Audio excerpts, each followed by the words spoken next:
नमस्कार दोस्तों, DP academy में आप सभी का स्वागत है। मैं और इस यूनिट में आप लोग को बताने जा रहा हूँ पास्ट इंडेफिनिट टेंस का interrogative sentence. Past indefinite tense का सेंटेंस हो पास्ट इंडेफिनिट टेंस का इंट्रोगेटिव सेंटेंस कैसे बनाएंगे, इसके बारे में हम इस वीडियो में जानकारी करेंगे। तो चलिए देखते हैं।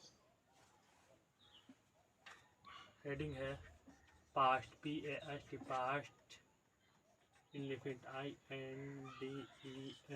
INDEFINITE, indefinite tense, TENSE।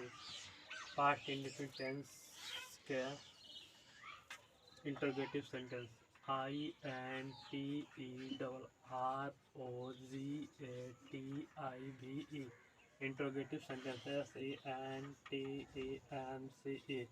Interrogative sentence का हिंदी होता है प्रश्नसूचक प्रश्नसूचक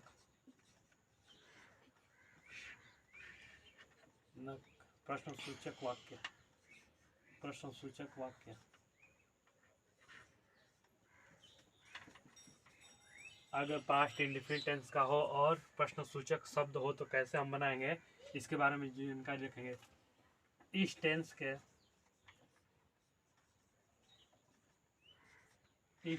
के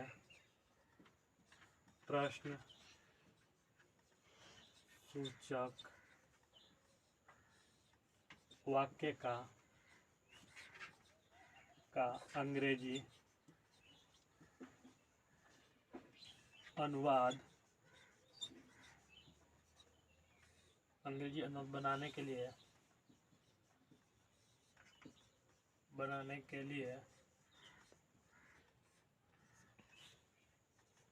सबसे पहले डिड लिखते हैं।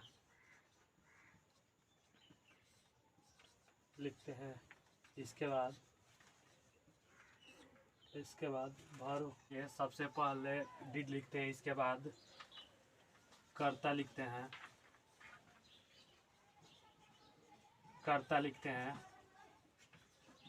इसके बाद मुख्य क्रिया लिखते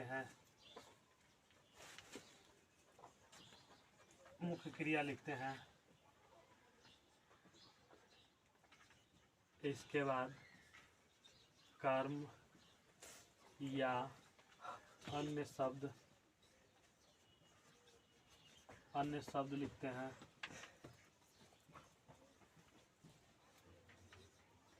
और वाक्य के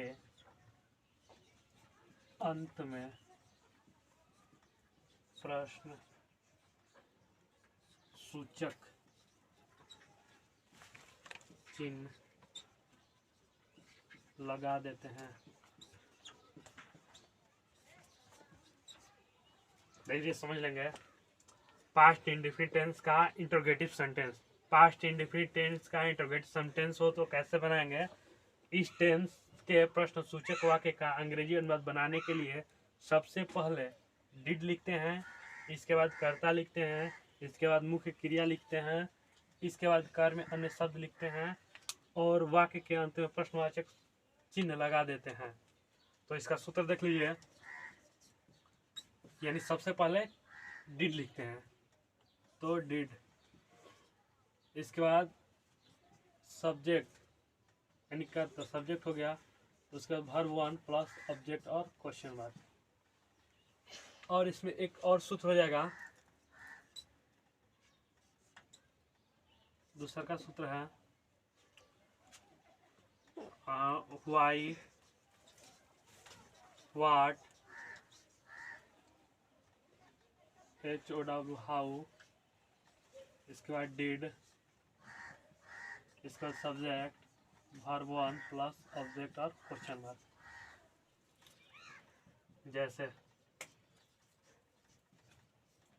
जैसे है क्या तुम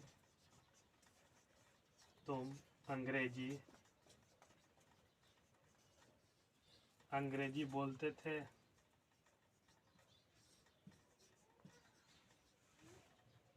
तो क्या लगा हुआ है इसलिए प्रश्नवाचक चिन्ह रहेगा यहाँ पर भी। तो इसका बनाएंगे did, did you,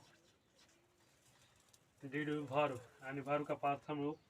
did you speak, SPEAK speak to English, ENGLISH English, प्रश्नवाचक चिन्ह लगा देंगे। दूसरा का नंबर है तुम क्या पढ़ते थे, क्या तुम पढ़ते थे, तो क्या बीच में है तो इसको लिखेंगे